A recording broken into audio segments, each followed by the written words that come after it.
Hello friends, मैं राशिद खान।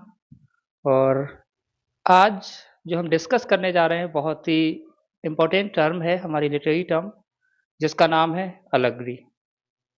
और अलेगरी आपकी चाहे कोई भी कॉम्पिटिटिव एग्जाम हो इंग्लिश के जो लिटरेचर से रिलेटेड होते हैं, तो उसमें अक्सर ये टर्म पूछी जाती है। और मैं यहाँ आपको ये बताऊंगा कि जो आपका एलटी ग्रेड का मेंस का एग्जाम होने जा रहा है, उसमें इसको कैसे कैसे लिखना है, क्या क्या पॉइंट्स इसमें ऐड करना है, उन सब की हम बात यहाँ करने हैं। ठीक है, तो स्टार्ट करते हैं।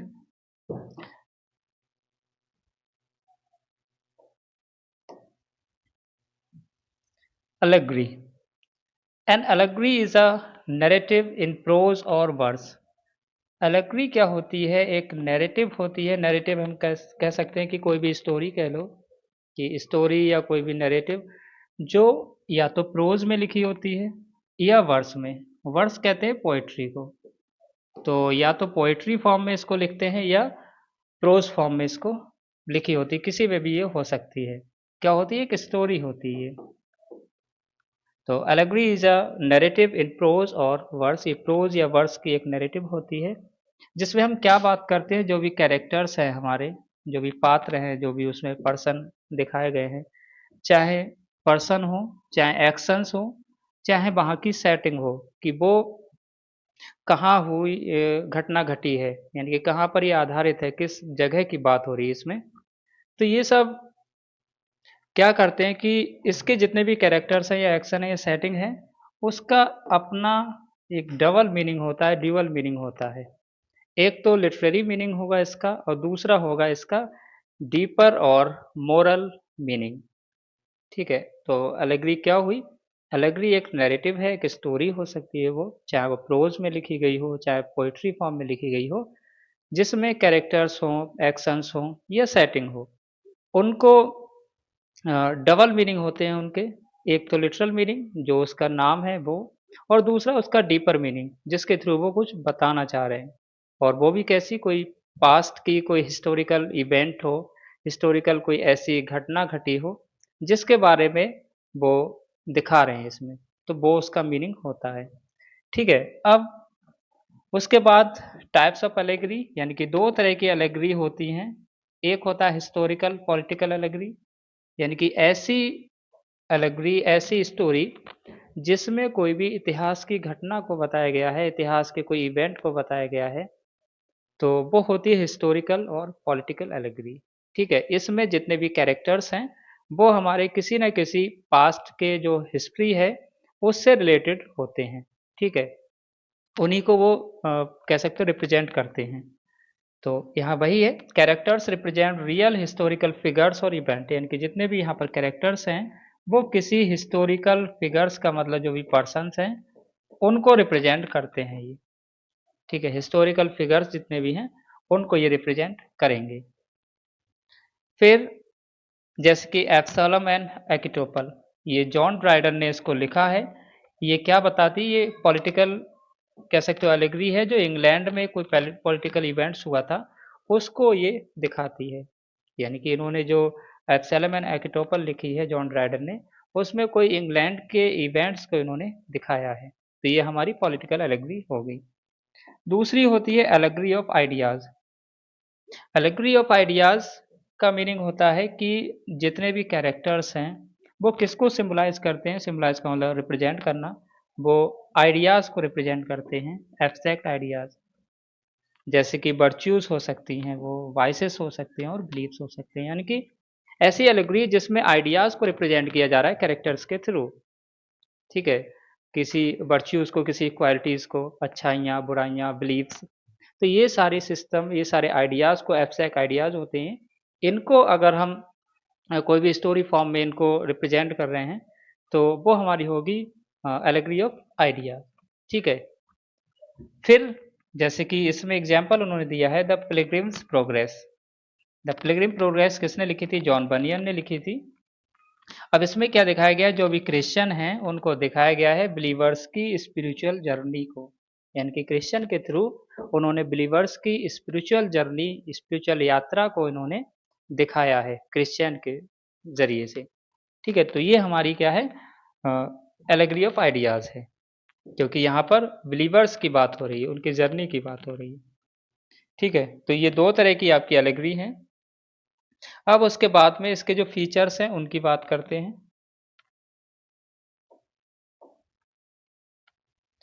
फीचर्स, इसकी जो भी कैरेक्टरिस्टिक्स हैं वो क्या है। पहले इसकी कैरेक्टरिस्टिक्स है, इसकी विशेषता क्या है, ये यूज ऑफ पर्सोनिफिकेशन, यानी कि इस जो एलेगरी जो होता है उसमें पर्सोनिफिकेशन का यूज बहुत ज़्यादा किया जाता है। अब पर्सोनिफिकेशन क्या होता है, ये हमारी एक प्रकार की फिगर्स ऑफ स्पीच है जिसमें भी नॉन ह्यूमन बीइंग को अ, ऐसे रिप्रेजेंट करते हैं जैसे कि वो कोई ह्यूमन बीइंग हो। ठीक है, तो वो सारे पर्सोनिफाई होते हैं। अब जैसे कि फेथ, फेथ क्या है, विश्वास, तो ये नॉन ह्यूमन बीइंग है। होप क्या है, होप उम्मीद, उम्मीद भी नॉन ह्यूमन बीइंग है। तो इनको पर्सोनिफाई करके ऐसे दिखाया जाता है जैसे ये कोई पर्सन है, कोई फिगर्स हैं, कोई कैरेक्टर्स हैं। ठीक है, पहला इसका जो फीचर्स है वो ये है, पहली कैरेक्टरिस्टिक्स है ये। दूसरी कैरेक्टरिस्टिक्स इसकी जो है वो है इसके टू लेवल्स ऑफ मीनिंग, यानी कि इसके दो मीनिंग होते हैं, पहले ही बता चुके हैं कि एलेगरी के दो मीनिंग होते हैं। पहला होता है आपका लिटरल और दूसरा होता है आपका डीपर और सिंबॉलिक। यानी कि पहला तो जो चैप्टर का नेम है उससे रिलेटेड कोई नाम उसका मीनिंग है, और दूसरा उसमें जो दिखाया गया है उनके थ्रू वो इसका डीपर मीनिंग होता है, सिंबॉलिक मीनिंग होता है। तो इसके दो लेवल ऑफ मीनिंग होते हैं एलेगरी के। तीसरी इसकी जो कैरेक्टरिस्टिक है, इसकी जो क्वालिटी है वो क्या है, can be sustain whole work और एपिसोडिक, यानी कि ये या तो एलेगरी पूरे वर्क को ही एलेगरी के थ्रू लिखा होगा, यानी कि पूरा वर्क जो लिखा गया है वो पूरा का पूरा ही एलेगरी है, पूरा ही किसी इतिहास की किसी न किसी चीज को रिप्रेजेंट कर रहा है, तो वो हो गया होल वर्क। और एपिसोडिक, एपिसोडिक कह सकते हो कि किसी भी वर्क में कोई छोटा सा पोर्शन, कोई भी एपिसोड डाल दिया जाए या पुराने किसी भी इवेंट को वहाँ पर शो कर दिया जाए तो वो एक एपिसोडिक हो जाएगी। ठीक है, तो ये इसकी तीन क्वालिटी हो गई। पहला इसका कि जो भी डबल मीनिंग होते हैं इसका, और दूसरा जो जितने भी नॉन ह्यूमन बीइंग हैं उनको नॉन ह्यूमन बीइंग को रिप्रेजेंट किया जाता है, पर्सोनिफाई किया जाता है। तीसरा इसकी जो क्वालिटी है, कैरेक्टरिस्टिक्स है कि वो होल वर्क को ही एलेगरी के रूप में दिखाया गया हो सकता है और एपिसोड के रूप में भी दिखाया जा सकता है। तो इसके तीन फीचर्स हैं, तीन मेन क्वालिटीज़ हैं। उसके बाद जैसे कि एग्जाम्पल की बात करें, पैराडाइज, पैराडाइज जो लॉस्ट है, जो एपिक है जॉन मिल्टन ने लिखा है जिसको, वो क्या है, एपिसोडिक एलेगरी है। एपिसोडिक एलेगरी के कैटेगरी में इसको रखते हैं। नेक्स्ट है आपका एनिमल फॉर्म। एनिमल फॉर्म जो है वो जॉर्ज ऑरवेल ने लिखा है और ये पॉलिटिकल एलेगरी है। पॉलिटिकल एलेगरी इसलिए है क्योंकि ये फ्रांस, सॉरी, जो रूस में रिवॉल्यूशन हुई थी, रशियन रिवॉल्यूशन हुई थी, उसको ये रिप्रेजेंट करते हैं इसमें। जैसे कि स्टालिन जो था उसमें, तो वो पहले तो बहुत ज़्यादा लोगों को इक्वालिटी की बातें बताता है कि, और लोगों को रिवॉल्यूशन में अपने शामिल करता है। तो जैसे-जैसे उसके साथ में लोग क्रांति करते हैं, उसके साथ आते हैं और उसके हाथ में पावर आती जाती है, तो वैसे-वैसे वो सारी इक्वालिटी को ख़त्म करता जाता है। फिर वो अपने आप में एक डिक्टेटर बन जाता है, डिक्टेटरशिप वहाँ पर लागू कर देता है। तो वो क्या है, वो एक रूस की वहाँ पर रिवॉल्यूशन को दिखाया गया है, तो इसलिए हम इसको पॉलिटिकल एलेगरी कहते हैं। ठीक है, जिसमें एनिमल फार्म में इसका एक मीनिंग है एनिमल फार्म, एनिमल फार्म में जानवर हैं, जानवरों का फार्म है, और दूसरा इसका जो मीनिंग है, सिंबॉलिक मीनिंग, वो है रूस की क्रांति।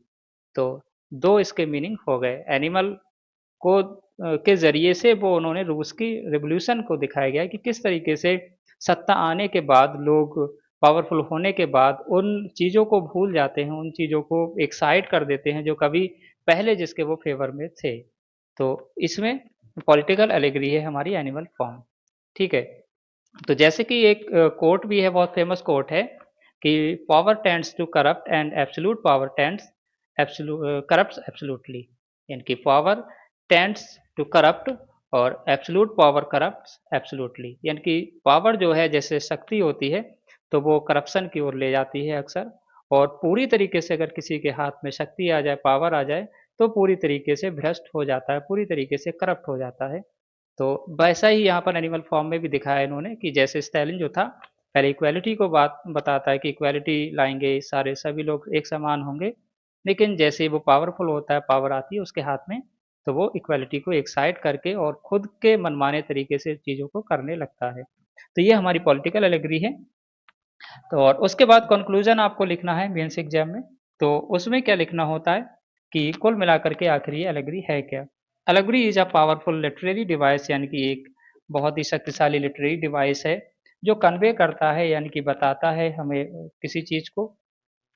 किस किस चीज को कन्वे करता है? मोरल, पॉलिटिकल और फिलोसॉफिकल आइडियाज को, चाहे वो हमारे आइडियाज नैतिक हों, चाहे पॉलिटिकल हों, राजनीतिक हो, चाहे फिलोसॉफिकल हों, इन चीज़ों को ये एलिगरी दिखाती है। तो आपको अगर ये सारे पॉइंट इतने ही आपको लिखना है, क्योंकि जो मेंस का एग्जाम होता है तो एलिगरी और जो लिटरेरी टर्म्स हैं वो अक्सर शॉर्ट क्वेश्चन में ही पूछी जाती हैं, और शॉर्ट क्वेश्चन 125 वर्ड्स उसकी लिमिट होती है। तो 125 वर्ड्स में अगर आप इतना लिख करके आते हैं तो श्योर है कि आपको अच्छे मार्क्स मिलेंगे और आपका पूरा आंसर जो है कंप्लीट हो जाएगा। तो उम्मीद करता हूँ कि आपको ये सब कुछ समझ में आया होगा, सारा एलिगरी ये क्या होती है और कैसे क्या होती है, और आपके दूसरे कॉम्पिटिटिव एग्जाम के लिए भी ये फायदेमंद है। क्यों? क्योंकि बहुत सारे पॉइंट इसी तरीके से, अगर जैसे कि एग्जाम्पल के लिए उन्होंने एनुअल फॉर्म दे दिया और कह दिया कि ये क्या है, तो आप कह सकते हैं कि एक एलिगरी है, पॉलिटिकल एलिगरी है। तो इस तरीके से बहुत सारे क्वेश्चन वैसे ही बन जाएंगे आपके, और रिटन एग्जाम के लिए तो ये सारा जो भी मैंने बताया है इसको आप प्रैक्टिस करें और आपका एग्जाम अच्छा होगा। ठीक है, मिलते हैं फिर अगले टर्म में। Thank you.